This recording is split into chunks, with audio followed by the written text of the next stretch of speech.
All right, let's talk about the future of computing, and I mean the real future.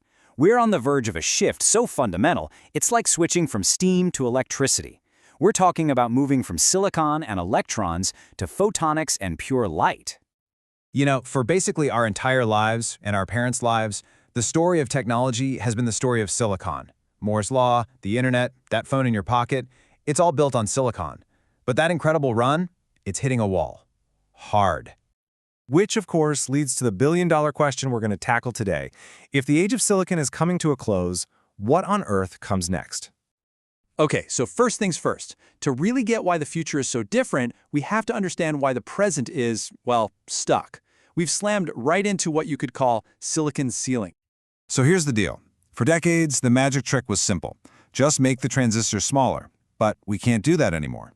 We are literally building these things near the atomic level now, and the physics is just getting weird. Electrons start misbehaving, they generate a ton of waste heat, they leak out of their channels, and the result? The raw speed of our chips, their clock speed, hasn't really gotten any faster since the mid-2000s. We've been faking it with more cores, but the engine itself has stalled. The way forward, it turns out, isn't about pushing electrons harder. It's about switching to something completely different. Something that moves faster, runs cooler, and is just better. We're talking about photons. We're talking about light. And this right here is why it's such a game changer. Look at the difference. Electrons have mass and charge. They're like tiny, clumsy particles that are constantly bumping into each other, scattering, and turning precious energy into useless heat. But photons? They have no rest mass, no charge. They just go. They travel in a straight line at, the speed of light, and they do it without generating all that heat. It's a fundamentally more elegant way to move information around. And this is the piece of technology that makes it all happen, the Photonic Integrated Circuit, or PIC for short.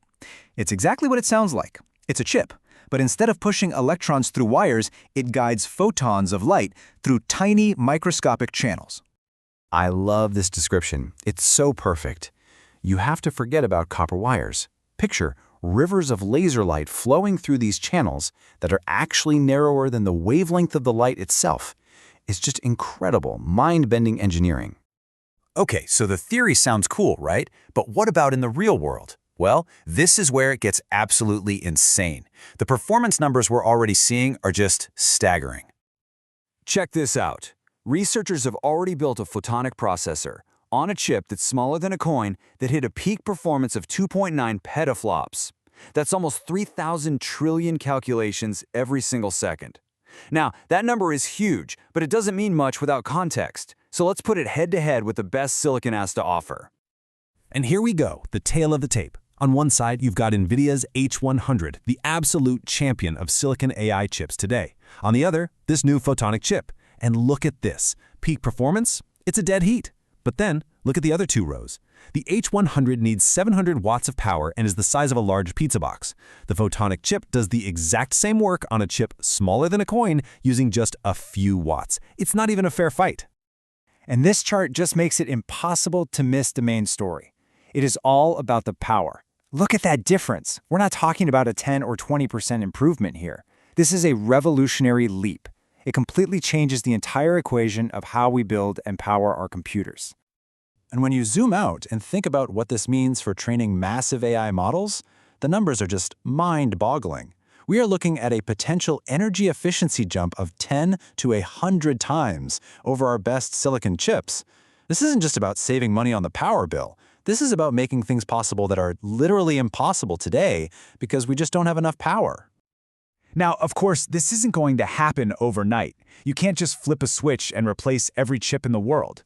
This is a massive engineering challenge, and the way we're going to get there is with a really smart, hybrid-first roadmap. So what's happening right now isn't about throwing out silicon completely. No. The solution is to create these amazing hybrid chips that get the best of both worlds. We let silicon do what it's still great at, which is memory, and then we offload all the really hard, power-hungry calculations to the optical parts of the chip. So why hybrid? Well, for all its advantages, light has a few challenges we're still working on. For one, photons don't like to sit still, which makes them terrible for memory. That's a job for electrons. Plus, building and powering tiny lasers on a chip is really complex, and so is the process of converting signals from light back to electricity and vice versa. These are the engineering puzzles we have to solve. But the great news is there's a clear plan. Right now, it's all about these hybrid chips. The next big step, in the near future, is building monolithic platforms where the lasers and all the light guides are fabricated right onto a single piece of silicon. And then, the end game, fully optical computing, where the idea of computing something and sending that result somewhere else, that distinction just melts away. It all becomes one seamless flow of light.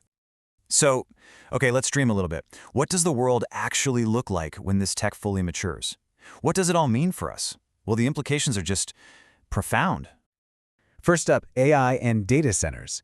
Right now, training a huge AI model takes a data center that uses megawatts of power, literally enough to power a small city. With photonics, that could drop to just kilowatts. The economic and environmental savings there are almost hard to comprehend. And how about this for a visual? Our biggest, baddest supercomputers today take up the space of a basketball court. A photonic supercomputer with the exact same power could fit inside a refrigerator. Just think about that for a second. That's how much the scale changes. And this, for my money, is maybe the most exciting part. This brings unbelievable computing power to the edge, to the devices we use every single day. We're talking about running truly powerful AI on a drone, in your self-driving car, or on a sleek pair of AR glasses, all without the thing melting or the battery dying in 5 minutes. That's the future that this kind of efficiency makes possible.